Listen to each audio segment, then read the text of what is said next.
नमस्कार दोस्तों, आप सभी का फिर से एक नई कहानी में हार्दिक स्वागत है। आखिर स्त्रियां पुरुष से कब तक प्रेम करती हैं? पति और पत्नी के बीच हमेशा प्रेम कायम रहे, इसके लिए दोनों में समानता होना भी बहुत ज़रूरी है। कभी कभी ऐसा भी देखा गया है कि उम्र का अंतर भी दोनों के बीच की बड़ी खाई बन जाती है और पत्नी अपने पति को धोखा दे जाती है या फिर पति ही अपने पत्नी को छोड़ जाता है। तो आखिर ऐसा क्यों होता है? चलिए एक छोटी सी कहानी के माध्यम से जानते हैं।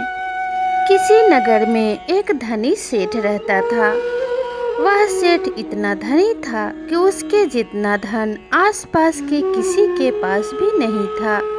उस नगर का वह सबसे धनी व्यक्ति था। सेठ जवानी में धन कमाने में लगा रहा और उसने कभी भी अपने गृहस्थ जीवन की तरफ ध्यान नहीं दिया और ना ही शादी की। आधी उम्र धन कमाते कमाते बीत गई। जब उसने बहुत सारा धन इकट्ठा कर लिया और उसकी आधी उम्र बीत गई, तब उसे ख्याल आया कि अब मुझे विवाह कर लेना चाहिए। तब सेठ ने अपने मन में विचार किया कि अब मैं एक अच्छी सी लड़की देखकर विवाह कर लेता हूँ। पास ही के नगर में एक गरीब किसान रहता था। उसकी एक युवा कन्या थी।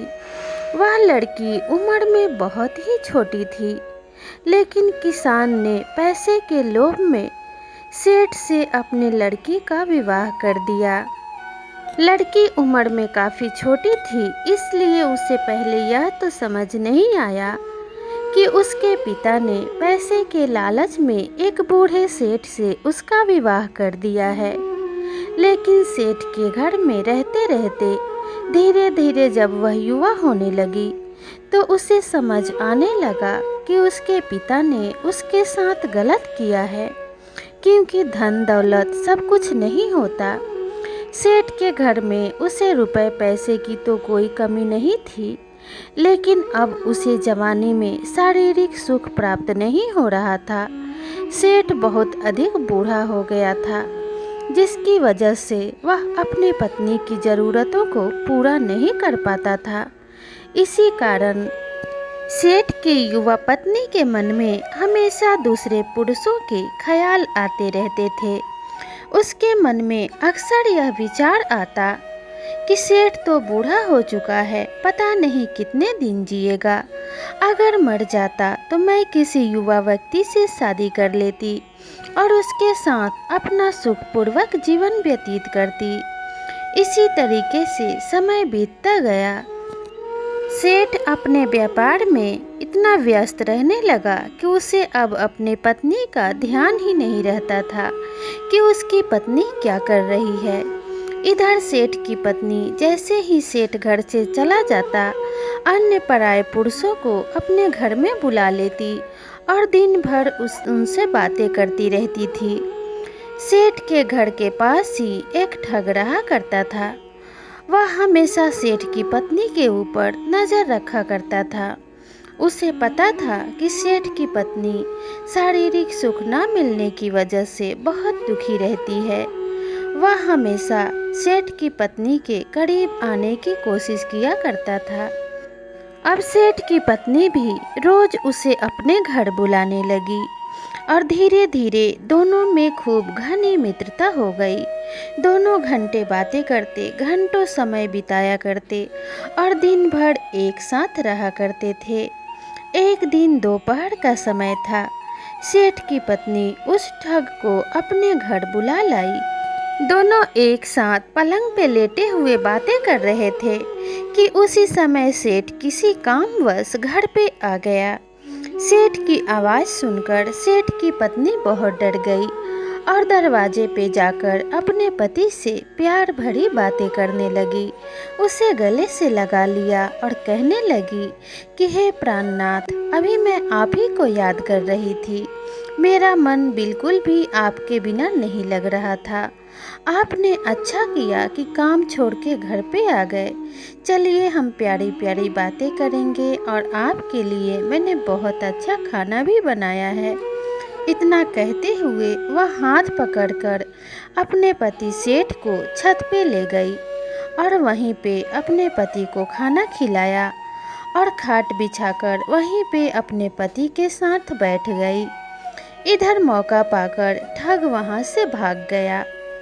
इस सारी घटना को सेठ की एक पड़ोसन देख रही थी और उसे इस बात का पता चल गया था कि सेठ की पत्नी चरित्रहीन है और सेठ के पीठ पीछे उस ठग के साथ गलत रिश्ता रखती है। इसलिए वह सेठ की पत्नी से बहुत नफरत करने लगी थी, क्योंकि ऐसी स्त्रियों को समाज में कोई भी इज्जत और मान सम्मान की दृष्टि से नहीं देखता और ना ही ऐसी स्त्रियां किसी घर परिवार के लिए शुभ हो सकती हैं, क्योंकि ऐसी स्त्रियों के कारण ही परिवार और पति की मर्यादा धूमिल होती है और उनके नाम पे कलंक लग जाता है। एक दिन उस ठग ने सेठ की जवान पत्नी को अकेले घर से बाहर जाते देख लिया। यह देख वह ठग महिला का पीछा करने लगा। जब महिला एक सुनसान जगह पर पहुंची तो ठग उसके पास आया और बोला, सालों पहले मेरी पत्नी मुझे छोड़कर चली गई थी। अब मैं बिल्कुल अकेला हूँ और तुम्हारी सुंदरता पर मैं बहुत मोहित हूँ और तुमसे बहुत प्रेम करता हूँ। मैं तुम्हें शहर ले जाना चाहता हूँ। मैं तुम्हें हमेशा खुश रखूँगा। यह सुनकर सेठ की पत्नी बहुत खुश हुई और उसने कहा, यदि ऐसा है तो मैं तुम्हारे साथ शहर आने को तैयार हूँ, क्योंकि मेरे पति वृद्ध हैं, चल फिर भी नहीं सकते। उसके पास बेशुमार दौलत है। मैं वही धन ले आती हूँ जिससे हमारा भावी जीवन सरलता से बीतेगा। ठग ने कहा, ठीक है, कल सुबह तुम इसी स्थान पर आ जाना, फिर हम यहाँ से एक साथ आगे बढ़ेंगे। सेठ की पत्नी अपने घर आई और सेठ के सोने का इंतजार करने लगी। जब सेठ सो गया तो उसने सारे पैसे और गहने एक गठरी में बांध लिए और सुबह उसी जगह पहुंच गई जहां उसकी मुलाकात उस ठग से हुई थी। फिर दोनों ने उस जगह से एक साथ आगे की यात्रा शुरू की। गांव से कुछ दूर आगे चलने पर रास्ते में एक गहरी नदी आ गई।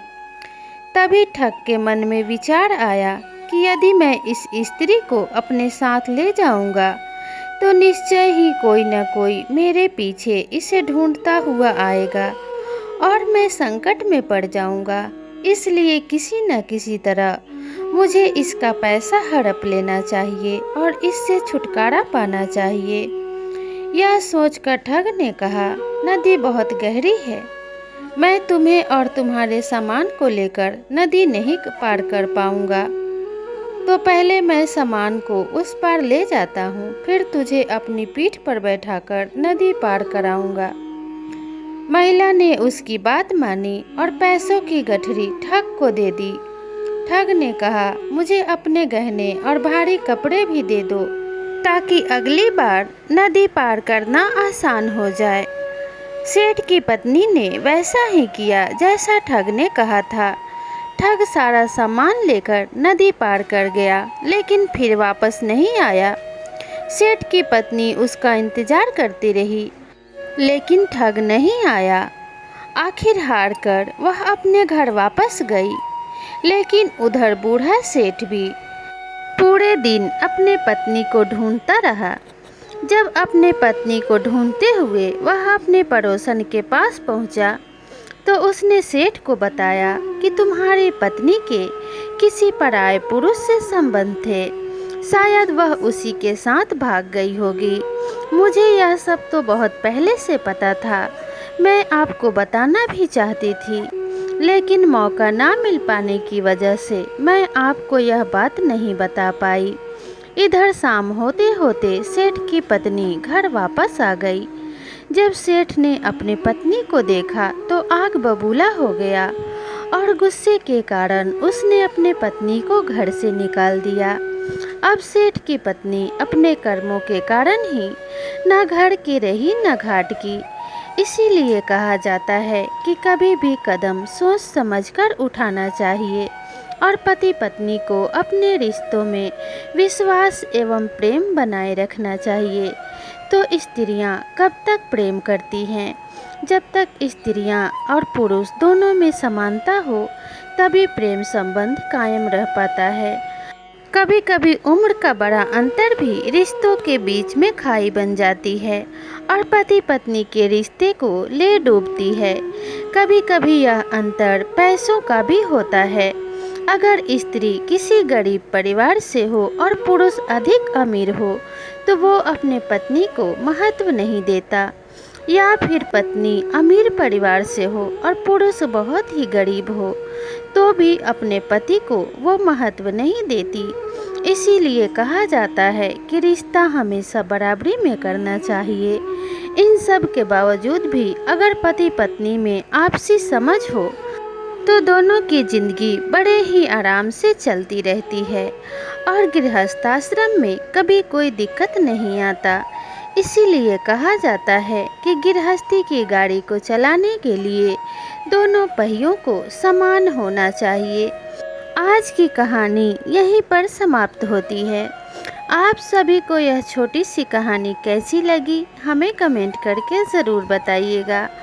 और अगर यह कहानी आपको पसंद आई हो तो अपने परिवार और मित्रों के साथ इसे ज़रूर शेयर कीजिएगा और मेरे चैनल पे बने रहने के लिए इस चैनल को ज़रूर सब्सक्राइब